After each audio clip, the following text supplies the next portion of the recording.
시청자 여러분 안녕하세요. 분자씨 만무득입니다. 제2회 신풍회가 1월 25일부터 27일까지 과천시민회관에서 성황리에 잘 마감됐습니다. 유튜브로 제가 광고 홍보 영상도 해드렸었는데 그 영상 보시고 많은 분들이 찾아오셔가지고 응원 정말 많이 해주셨습니다. 정말 그 힘 가지고 정말 성황리에 잘 마쳤고요. 다시 한번 감사 인사드립니다. 다른 분들도 다 오시고 싶은 마음은 알겠지만은 상황상 못 오신 분들을 위해서 저희 이번에 그 신풍회 회원들하고 같이 도슨터라고 해가지고 분재 설명 및 감상법에 대해서 우리가 안내를 했었습니다. 그 영상 제가 유튜브로 촬영해서 올려드리겠습니다. 자, 안녕하십니까. 예. 저희 신풍회 전시회 이렇게 찾아와주셔서 되게 감사하고요. 일단 가볍게 저희 회원들 소개 드리고 그리고 우리 여기 전체 분재 우리 진열되어 있는 거 각 작가들마다 개성이 있는데 저희 나무야 놀자 유영렬 원장하고 저하고 낙수원 원장님하고 셋이 재밌게 딱딱하지 않게 웃으면서 농도 좀 하면서 재밌게 이렇게 그 분재를 우리가 설명해드리고 그것들을 같이 공유할 수 있는 시간 가졌으면 좋겠습니다. 간단하게 저희 회장님부터 제가 소개를 직접 이제 소개하십시오. 네, 안녕하십니까. 제가 분재를 하면서 이렇게 젊은 분들을 많이 뵌 적이 없어가지고 저는 대구에서 이제 월화원이라는 상호로 이번 전시회 회장을 맡아서 진행을 하게 된 강성호라고 합니다. 사연주셔서 감사드립니다. 와주셔서 감사합니다. 곰돌 오네자재 대표 김석헌입니다. 영문석사로 활동하고 있습니다. 안녕하십니까. 김환입니다. 감사합니다. 안녕하십니까. 홍재필입니다. 감사합니다. 안녕하십니까. 산청에 있는 대학원 원장 이창현입니다. 동계를 같이 운영하고 있고 즐거운 시간 되시기 바라겠습니다. 감사합니다.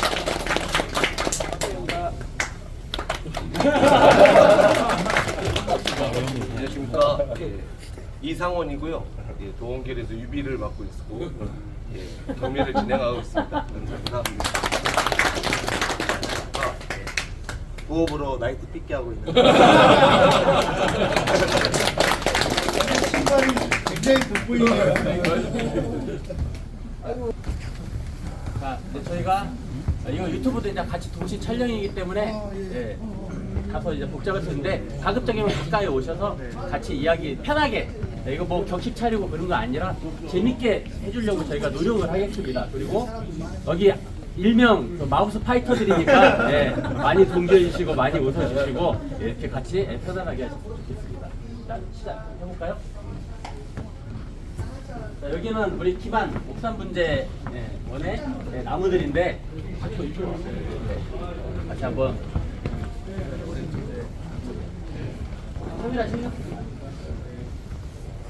시작은 무겁게 시작해서 중간에 이제 많이 하십니다. 가볍게 제가 문인목을 설명을 드리자면은 정말 쉬우면서도 어려운 게 문인목인 것 같아요. 왜냐하면은 선이 길어서 머리만 있다고 해서 문인목이 아니라 문인목을 만들기 위해서는 오랜 세월이 필요합니다. 문인목이란 나무 자체가 오랜 세월 동안에 풍파를 겪으면서 만들어진 나무이기 때문에 우리가 자칫 실수하는 게 어린 소재로 분재로 문인목을 형상을 시키면은 그 형태는 맞지만은 그 안에 들어가 있는 세월감이라든가 고템이 그런 게 따라오지 못하기 때문에 어린 아이한테 양복을 씌워주는 그런 느낌밖에 들지 않아요. 그러니까 그런 것들을 여러분께서 조심하셔야 되고 그런 점에서 이런 살이라든가 이런 숲이라든가 그리고 이런 나무의 처짐 나무가 최소한 70년 이상은 눈과 비를 계속 맞아가면서 그 힘에 처지기 때문에 그런 것들이 고태로 연출되면서 나무의 세월감을 같이 좀 응축해주는 그런 게 굉장히 중요하고요. 두 번째는 우리가 보통 이제 그 그림이나 이제 그런 거에서 보면은 우리가 대표적으로 이제 세안도라는 그림을 많이 연구를 하는데 세안도에서 보면은 그 표현을 늙은 나무와 젊은 나무 그런 것들을 많이 표현하는데 실제로 그 안에 들어있는 내포된 내용들은 굉장히 심오합니다. 그런 내용까지도 이 안에 들어가서 작가의 속마음까지 집어넣을 수 있을 때 비로소 우리가 진정한 문인목이라고 해요. 그래서 형태로 늙음을 맞추는 것과 또는 그 안에 내포되어 있는 작가의 의도까지도 같이 버무려져서 최고의 기술력까지 보이지 않게 들어가면서도 그 기술력이 보이지 않아야 돼요. 그래서 문인목이 굉장히 어렵습니다. 오늘 여러분들이 여기 많은 문인목들이 있는데 그런 것들을 생각하면서 감상을 해줬으면 굉장히 좋을 것 같습니다. 자, 100만 출발하겠습니다. 이게 너무 익숙해져 있어서. 이 나무는 우리나라 분재계 1세대인 문홍토 선생님이 소장했던 나무이기도 합니다. 그래서 역사가 깊은 나무인데 저희 취지 자체가 그래도 젊은 분재인들이 그래도 우리 역사가 깊은 나무들을 지금 천대받고 있습니다. 왜냐하면 역사가 있기 때문에 가격이 상당히 높아요. 현재 가치보다는. 눈에 보이는 것보다 보이지 않는 가치가 크기 때문에 우리가 그걸 인정을 못합니다. 그래도 우리 젊은 분재 신풍회에서는 이렇게 역사가 깊은 나무가 아무리 비싸더라도 힘들게 해서 이렇게 한 점씩을 우리가 계승을 하면서 지금 키워가고 있습니다. 그래서 상당히 엄청난 나무입니다. 경날 때도 이렇게 설명을 했던 것 같은데 소사나무 현해 자체가 존재하지가 않습니다. 자연 상태에서 거의 우리가 인위적으로 이렇게 넘어뜨린다고 해서 현해가 되는 게 아니라 딱 현해 자체는 처음 시작해서 분기점 20cm 미만에서 곡이 들어가야 돼. 자가 됐든 우가 됐든. 근데 그 이상 벗어나서 우리가 이렇게 숙여버리면 너무 인위스러워요. 첫 곡 자체부터 이미 얘는 현해로서 이미 태어난 나무예요. 이건 우리가 억지로 만든 나무가 아니에요. 그리고 현해에서 또 제일 중요한 게 바로 이 가지입니다. 낙지. 그러니까 낙지가 포인트가 돼야 됩니다. 근데 보통 보면 이 수신부가 정화 우수 현상 때문에 수신부가 더 굵어져요. 그러다 보면 이게 더 굵어져 버리면 결국에 이 밑에 낙지가 도태돼 버려요. 더 굵어져야지 얘가 버텨요. 근데 이 낙지를 이게 굵히는 자체가 상당히 오랜 세월 걸려요. 그러니까 충분한 배양이라는 30년 이상의 단계를 거쳐야지 비로소 현해가 완성되는데 그 단계를 다 무시하고 그냥 빨리 만들어지는 목적 때문에 무시하다 보니까 결국에 나중에 이 밑가지가 도태되는 바람에 다 죽고, 그래서 분생을 오래 한 나무에서는 현해 자체가 이렇게 존재되는 나무가 깊이. 자, 너무 무거웠죠? 자! 바로 다음.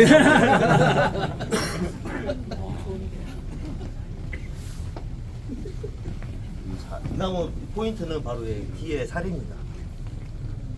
그러니까 이렇게 김한 원장님께서는 우리가 웃자고 꼬질꼬질한 나무라고 했는데 이런 나무 자체가 꼬질꼬질한 환경에서 컸기 때문에 꼬질꼬질한 나무가 나온 거예요. 결국에 그 사람이 자리가 그 사람을 만든다고 환경이 이 나무를 만든 거예요. 근데 그러한 꼬질꼬질한 환경이 결국에는 나무한테는 좋은 환경이 아니기 때문에 거의 다 살지 못해 다 죽어버려요. 근데 이런 거는 그 환경에 순응하면서 버틴 흔적들인데 이러한 사리 자체가 존재할 수가 없죠. 인위적으로 하지 않는 이상. 그래서 재미난 나무입니다. 여기 산에 보시면은 어떤 산에 가서 어떤 소나무를 보시던 이런 하단에 이런 가지가 나올 수 있는 구조가 아니에요. 근데 이 나무가 나와서 어렸을 때 여기 가지가 있고 그게 뼈사리로 될 정도로 강인한 게 있었다면은 그 사는 서식지 자체가 이렇게 똑바른 게 아니라 굉장히 급한 굴곡에서 살아남기 위한 몸부림이었다고 보시면 됩니다. 세월이 지나서 화분에 올라서 죽었을 수도 있고요. 또 그 전에 죽었을 수도 있지만은 이 포인트, 이 아래 하단에 붙어 있는 것만으로도 이 나무가 얼마나 오래 풍상을 가지고 있는지, 그래서 그것들이 조합이 되기 때문에 무늬목으로서 굉장히 적합한 소재라고 우리가 이야기를 할 수가 있어요. 정말 재밌는 나무. 그리고 또 재미난 게 김한 원장님은 원래 우리 보통 무늬목은 원형분해 심잖아요. 100이면 100 원형분해 심어요. 근데 다 사각분해 연출했습니다. 이게 몰라서 사각분 연출한 게 아니라 이분만의 생각이 있을 거예요. 저도 몰라요. 한번 저도 물어보고 싶네요.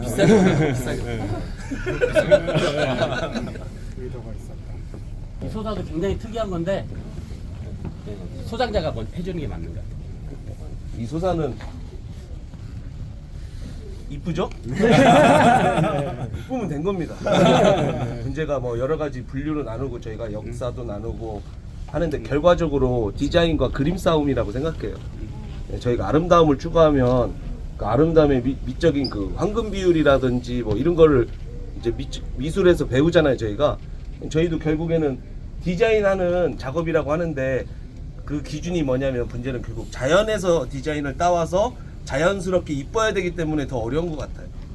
인공적인 미를 우리가 이렇게 자를 거가지고 비율을 맞추면 이쁘게 그림 뭐 이렇게 설계도 되고 뭔가 만들어낼 수 있잖아요. 근데 우리 분재는 결국에는 그 잣대 자체가 자연이기 때문에 조금 더 시간을 두고 우리가 자연을 많이 감상하고 그리고 그런 거를 수백 가지를 보면서 내가 그 차이점을 느꼈을 때 좋은 나무를 내가 만드는 작업에 대한 추상이 떠오르거든요. 밑그림이나 이런 나무는 사실 저희 밑그림을 그리고 시작한 나무들이에요.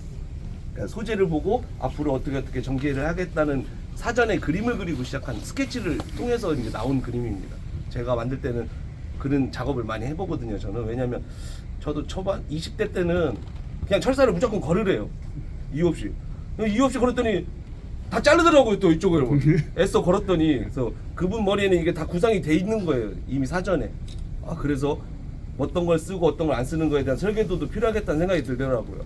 그러면 뭐 감각적으로 해야지 뭐 그거 딱딱하게 하냐 하는데 해보시면 스케치 분재하면서 제가 말씀드리고 싶은 거는 여기 만무대 원장님의 교육을 받겠지만 팁을 드리자면 스케치를 잘 하시는 분이 나무 표현력이 좋습니다. 그거는 부정할 수 없습니다. 그래서 밑에 쪽을 나오신 분들이 훨씬 나무를 감각적으로 만드는 건 제가 정말 그 시민들을 통해서 느꼈어요. 달라요 이미. 그래서 분재 자체가 이런 형식과 이런 것들을 하나하나 하는 거지만 감성적인 취미라는 거. 그래서 같은 소사지만 얘는 약간 얘에 비해서는 굉장히 좀 더 인위적이잖아요. 얘가. 근데 얘는 그 황금 비율이나 모든 비율이 맞기 때문에 또 아름다워하고 굵지 않지만 이거 굉장히 눈길을 많이 받았던 나무입니다. 사실은. 예, 굉장히 대단하진 않지만 취미인지를 할 수 있는 분야가 한 요 정도 아닌가 집에서. 뭐 이거 집에 못 갖다 놓잖아요. 이건 전시용으로 이거 확대판이라고 보시면 되는데 돌이 자연석인가? 이거요? 절구 같은 느낌? 나무가 없으면? 자연석은 아닌데 제가 설명드리면 이거 만든 겁니다. 만든 건데 이게 그런 왜 건 별로 안 보이는 것 같아. 만든 것 같지 않죠? 예, 그러니까. 근데 왜 그러냐면요, 말이 안 되니까 때문에.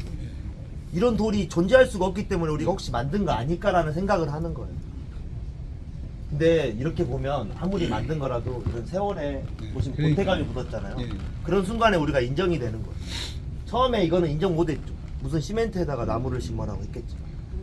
결국에 우리가 말하는 게 세월이 되고 고태감이 씌워지면 아무리 나무가 이상하다 잘 만들든 간에 우리는 그걸 인정할 수밖에 없어요.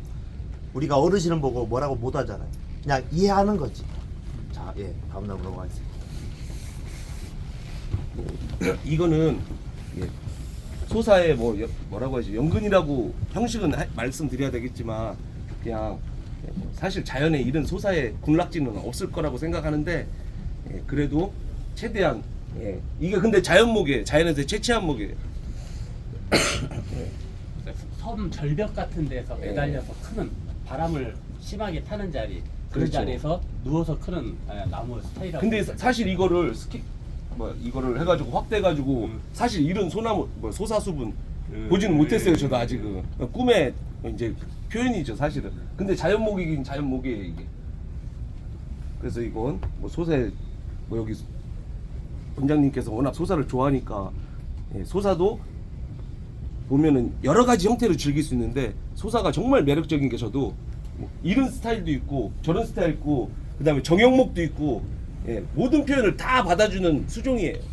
그렇기 때문에 저는 항상 저도 소사를 엄청 좋아하는데 소사를 꼭 우리나라에서 지키고 계승하고 더 발전시켜야 될 이유가 소재 자체가 우리나라의 소사가 세계에서 가장 풍부합니다.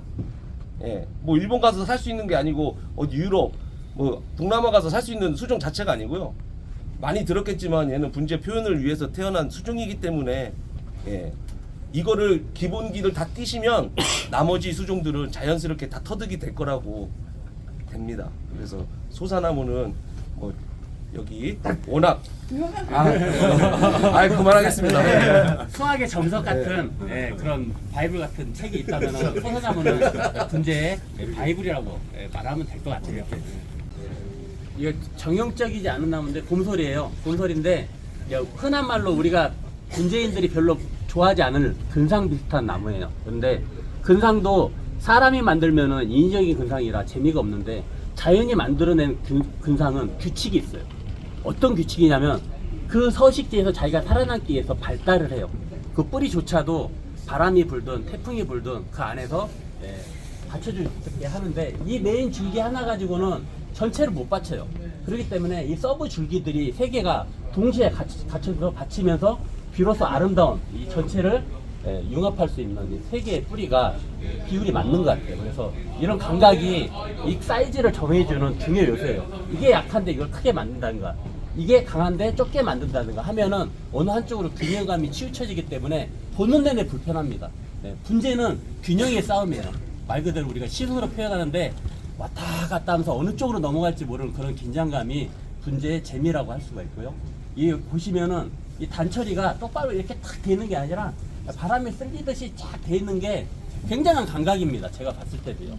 이런 표현력이라든가 이런 수영이기 때문에 이런 표현이 가능한 것 같아요. 그런 것까지 계산해서 이렇게 만들어낸 우리 홍재필 작가님 뛰어난 감각의 소유자입니다. 보시면 아마 이런 생각을 하실 거예요.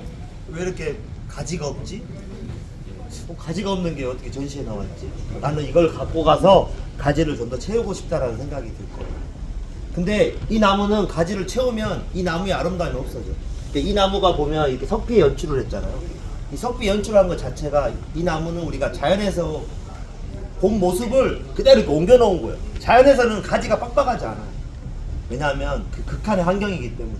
그러니까 그 결국에 이 극한의 환경을 표현한 나무이기도 하고 모든 모습에서 극한 환경이 나무가 그대로 여실히 그대로 있어요. 그래서 이러한 사리까지도 어떻게 보면 이 나무의 가지 표현이 된 거예요. 그래서 가지가 없는 거예요. 그러니까 이걸 가져다가 나 열심히 걸음져서 밥을 씌워야겠다 하시면 이 나무를 잘못 이해하고 이 나무의 주인이 못 되는 거죠. 우리 유일하게 우리 신풍회에서 유일하게 이렇게 농사를 짓습니다. 소재 농사까지도. 전부 다 이거는 변화된 모습이 뒤에를 보면 이 나무의 현재 앞에 모습이고 이게 지금 이런 식으로 배양을 해서 결국에 이렇게 된다. 20년 만에. 이걸 다 20년 전의 모습입니다. 이런 식으로 직접 삽목을 해가지고 결국에 사람들이 언제 만들어서 언제 키우냐라고 생각을 하겠지만 우리가 부모도 아이를 키웠을 때 빨리 이놈 자식을 빨리 키워가지고 빨리 장가를 보내는 게 아니라 그 키우는 과정을 즐기는 거잖아요. 그런 면에서 우리가 이런 면에서 이거를 출품을 했습니다. 완성된 나무를 보는 것도 즐겁지만 키우는 재미도 알아주셨으면 하는 바람에서. 그래서 우리가 보통 이런 나무를 잘못 샀다라고 많이 생각을 해요. 왜? 처음에 살 때 너무 이뻤는데 안목이 높아지고 어느 순간 눈을 뜨게 되면은 약점만 보이고 잘못 샀다고 생각을 해요. 그렇게 따지면 키울 나무 하나도 없어요. 이거는 의지의 싸움입니다. 어느 순간 내가 자전거 타기 싫다 하면 자전거가 아파트에서 방치되기 시작해요. 결국 폐물이 되듯이 내가 아끼고 닦아가면서 내가 쓰게 되면은 그 자전거는 세상에 동반자가 되듯이 이 나무도 보잘것 없지만은 이렇게 시간을 들여서 내가 공을 들여서 그 버릇을 잡아가면서 키운다면은 세상에 못 쓸 나무는 없습니다. 못 쓸 마음만 있죠. 그러니까 마음을 다잡으시고 지금 소장하고 계신 나무들 바꿀 생각하지 마시고 최대한 내가 몰아붙일 수 있는 데까지 몰아붙이는 게 우리 분재인들의 즐거움이자 의무인 것 같습니다. 이 나무 한 번씩 오셔서 이거 한번 사리 두드려 보시기 바랍니다. 손톱으로. 딱딱하네. 이게 과연 돌인지 센지 한 번에 만져보셔도 됩니다. 정말 돌입니다. 이게 속초의 두타산이라는 데서 나온 나무인데 그 극한의 환경에서는 그리고 아마 그러한 두타산이라는 데가 제가 봤을 때는 멧돼지나 이런 게 많았을 거예요. 그러다 보니까 멧돼지가 자기가 이를 갈기 위해서 막 다 긁고 그런 행동을 하잖아요. 그러다 보면 나무가 소나무로 상처를 받으면 송진이라는 천연 약이 나오면서 계속 나오는 거죠. 자기가 치료하고 근데 송진 덩어리가 수백 년 동안 계속 쌓이다 보니까 이러한 돌덩이를 만든 거예요. 그래서 유일하게 우리가 송백류주에서 소나무는 약을 안 바릅니다. 송진이 있기 때문에 자연적으로 이러한 사리 자체가 수백 년이 지나도 안 썩어요. 그래서 이러한 나무 자체가 좀 귀한 나무입니다. 이 나무 자체가. 보시면은 마치 세계 지도를 그린 같이 엄청난 결들이 살아 있어요. 이게 우리가 기계를 대거나 또는 인위적으로 작업을 해서는 절대 이런 결이 나올 수가 없습니다. 그래서 자연이 만들어진 작품이에요. 그리고 보통 우리가 이 사리에서 보면 사람이 지문이 이런 식으로 있는데 나무에서는 세로로 있는데 얘는 이렇게 휘가 맞어요. 두산에 있는 것들은 보시면 우리가 느티나무나 이런 식으로 우리 우드슬립 좋아하시는 분들은 무늬 들어간 거를 더 하잖아요. 그게 희귀한 게 아니라 오래된 거예요. 오래되다 보면 나무가 다 이렇게 뒤틀려요. 이 나이트 자체가. 그래서 귀한 거예요. 그러니까 이 나무는 이것도 좋지만 이러한 우리가 남들이 보치보다는 사리에 지문을 보는 나무입니다. 그래서 귀한 나무예요. 그래서 경매 보면서 왜 좀 비싸지? 라고 할 수도 있는데 그러한 눈에 보이지 않는 희소성 때문에 비쌉니다.